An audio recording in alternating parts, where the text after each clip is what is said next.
বলে যে আপনাদের একজনের উপরে নির্ভর করতে হয় সব সময়। আমাদের যদি একজন বিশ্বকাপ এনে দিতে পারে, আমরা 11 জনের উপরে কেন নির্ভর করব?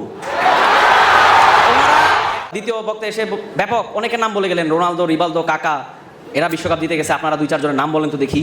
আপনারা তো ম্যারাডোনা, মেসি ছাড়া কোনো কথাই বলতে পারেন না। ওই রোনালদো, রিভালদো, কাকারা এসা এখন স্টেডিয়ামে বসে ব্রাজিলের খেলা দেখে গালিগালাজ করে বের হয়ে যায়।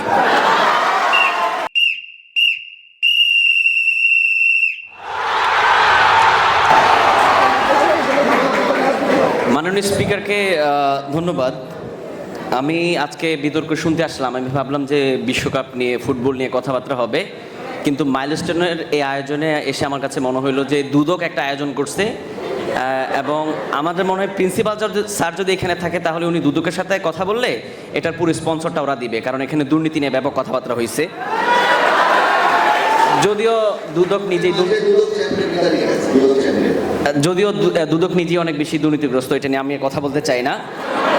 এনিওয়েজ যে বিষয়টা নিয়ে আসলে কথা বলবো, আমার আসলে মাননীয় স্পিকার, আমার 4 মিনিটে হবে না, আমার 5-6 মিনিট লাগবে, কারণ ব্রাজিলের বলার কিছু নাই, তাদের 4 মিনিটে এনাফ। কিন্তু আমরা বিশ্ব চ্যাম্পিয়ন বর্তমানে, আমার 5-6 মিনিট লাগবে। আশা করি এর আগে আমাকে কেউ ডিস্টার্ব করবে না, কারণ আমার বলার মতো অনেক কথা আছে যেটা আজকে এখানে বলে যাব। মাননীয় স্পিকার, প্রথম বিষয়টা আসি। আনিস ভাইয়ের যখন বক্তব্য শুনলাম, তিনি বললেন যে আপনারা ফেসবুকে, আমি খেলা নিয়ে কথা বলবো, তার আগে একটু ব্যক্তিগত জীবন নিয়ে বা অন্যান্য বিষয় নিয়ে কথা বলি, কারণ সব কিছুর সাথে সব কিছু ইন্টারলিঙ্কড। উনি বললেন যে আপনারা ফেসবুকে ভালো ভালো লেখা লিখবেন, গালিগালাজ করবেন না। ওনার ফেসবুকে সম্ভবত অনেক গালিগালাজ আসে। এখন আমার কথা হচ্ছে, আনিস ভাই যদি এখানে থাকতো তাহলে আমি উনি বলতাম যে ওই গালিগালাজগুলো সবগুলা ব্রাজিল সমর্থকরা দেয়, আমাদের ছেলে পেলে এই সমস্ত গালিগালাজ বিশ্বাস করে না। আচ্ছা, এনিওয়েজ, এরপর আমরা চিন্তা করেন, আপনি যদি খেলা দেখেন মাননীয় স্পিকার, আপনি হলুদ কার্ড নিয়ে আসছেন, আপনি অলরেডি হলুদ কার্ড, লাল কার্ড ওনাদেরকে 5টা দেখাইছে, আমাদেরকে মাত্র 1টা লাল কার্ড দেখাইছে। সো ব্রাজিল যখন খেলে তারা মনে হয় কোনো একটা চর দখল করতে যাচ্ছে, তারা সেখানে ডাকাতের মতো আচরণ করে। এখানকার মানুষজন অবশ্য ভদ্র, ওনাদেরকে আমি ডাকাত শব্দটা বলতে চাই না মাননীয় স্পিকার, আপনাকে সেটা বলে রাখি। মাননীয় স্পিকার, ওনারা চরম মিথ্যা কথা বলেন, কবিতার মতো মিথ্যা কথা বলেন।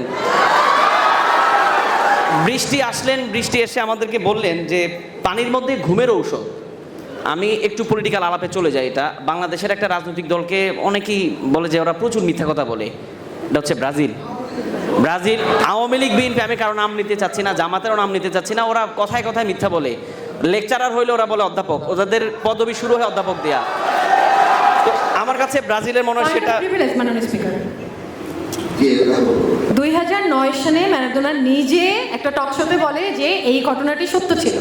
তারপরেও তারা সরাসরি এসে এখানে যে মিথ্যাবাদী বলে আমাদেরকে প্রচার করতে যাচ্ছে, সেইটার বিপক্ষে পয়েন্ট অফ প্রিভিলেজ তুলছি।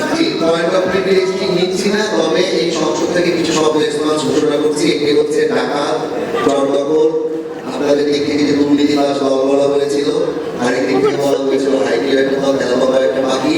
ফিফা বিশ্বকাপ করা হয় হচ্ছে এই জন্য ইনক্লুশনের জন্য, পুরো বিশ্বব্যাপী যাতে এক ধরনের হিউম্যানিটি কিংবা ব্রাদারহুড চলে পড়ে। তো সেই জায়গায় বিশ্বকাপের খেলা নিয়ে বাংলাদেশের মতো একটা দেশে বসবাস করে যারা কিনা বিশ্বকাপে বাছাই পর্ব খেলার সুযোগ পায় না, এই বাছাই পার করে আপনারা এখন এই ভাষা এখন আমরা পছন্দ করি না।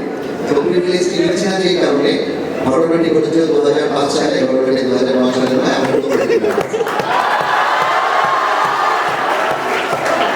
আমি যেটা বললাম যে কবিতার মতো মিথ্যা।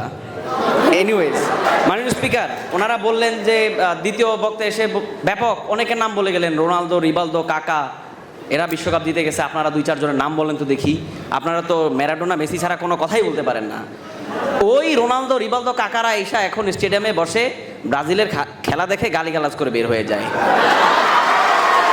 ওনাদের এই অবস্থা। আমি একটা সাক্ষাৎকার দেখেছি 2026 সালের 19 জুন, আমিও দেখেছি সাক্ষাৎকারটি, আপনারা চেক করতে পারেন। মাননীয় স্পিকার, যে বিষয়টা নিয়ে কথা বলবো, ওনারা বললেন যে বলিভিয়ার সাথে আমরা 6-1 গোলে হেরেছি। হ্যাঁ, বলিভিয়ার সাথে আমরা 6-1 গোলে হেরেছি, এটা ঘটনা সত্য, কিন্তু ব্যাপারটা হলো আমরা বিশ্বকাপের মঞ্চে আমরা 6-1 গোল কখনো খাই নাই, ওনারা 7-1 খেয়েছেন। আমরা একটা অপরচুনিটি দিলাম ওনাদেরকে যে আপনারা আমাদেরকে না কিছু কথা বলবেন। এখন আপনি যদি মাঝে মাঝে আপনি পোস্ট দেখবেন ফেসবুকে যে আগামীকাল সকাল ব্রাজিলের টাইম, পতাকাটা দিয়ে বলে যে আগামীকাল সকাল ব্রাজিলের টাইম 7টায় আর কি, এটা সবাই বুঝে।